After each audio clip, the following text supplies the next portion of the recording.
Hey everyone, and welcome. Look, if you're a parent, you know your child better than anyone on this planet. It's true. That little gut feeling, that intuition you get when something just seems a little different, well, that's a powerful thing. And today, we're going to talk all about it, creating a clear guide to help you understand that feeling, looking at the early signs of autism, and figuring out what to do next. Okay, let's start right here because this one idea, this is the heart of everything we're going to talk about. It is all about giving you the confidence to take that little worry, that little question mark in your head, and turn it into real informed action. This isn't about creating anxiety. It's about being proactive for your kid. So, where do we begin? Let's talk about what to actually look for. And I want you to think of this less like some scary clinical checklist and more like just noticing patterns. Patterns in how your child communicates, how they play, and how they react to the world. We're really just trying to see things from their perspective. And just so we're all on the same page, what exactly are we talking about? Autism spectrum disorder, or ASD, is basically a different way that the brain is wired. But the most important word here, by far, is spectrum. It means that autism can look completely different in one child compared to another. There is no one-size-fits-all, which is exactly why noticing your own child's unique patterns is so important.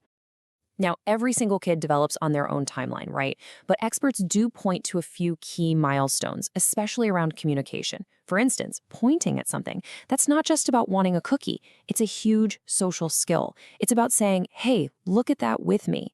So the goal here isn't to panic if your child is a little behind. It's just to know that if these specific milestones are being missed, it's a really clear sign to just check in with a doctor.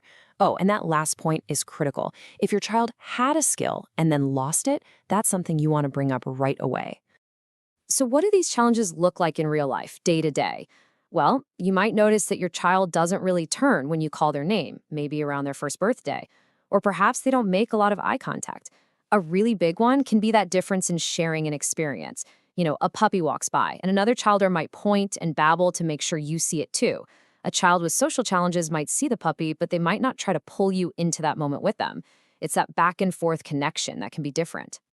All right, next up are patterns in behavior. And a lot of this comes from a deep need for the world to be predictable and make sense.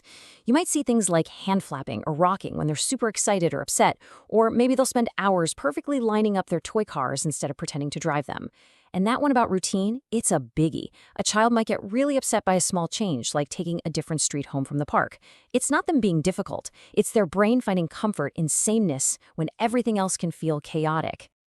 And this leads perfectly into another key area, the senses. For some kids, it's like their sensory volume knob is turned way up. That's hypersensitivity. A vacuum cleaner might sound like a jet engine, or the tag in their shirt might feel like sandpaper. On the flip side, some kids have their volume knob turned way down. That's hyposensitivity. They might be constantly jumping, crashing, or spinning just to get the sensory input their body is craving.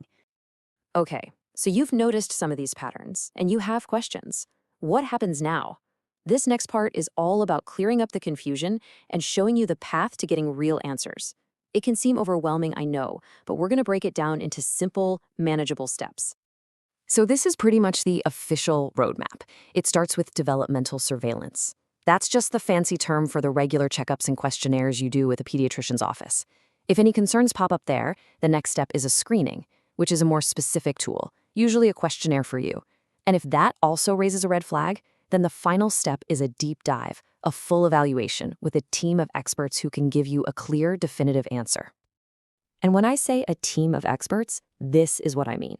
Yeah, it looks like a lot of people, but here's a better way to think about it. They're like a team of detectives. Each one is looking for a different clue. The audiologist makes sure hearing isn't the problem, the occupational therapist checks out sensory needs, and so on. They all work together to build a complete 360-degree picture of your child. So, you have an answer. You have a diagnosis.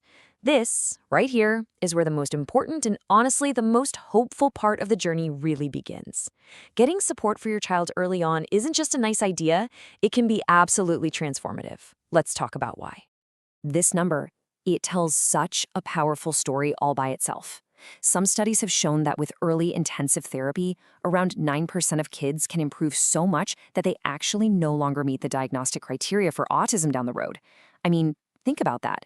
That is a truly remarkable number, and it's a testament to the incredible power of taking action early.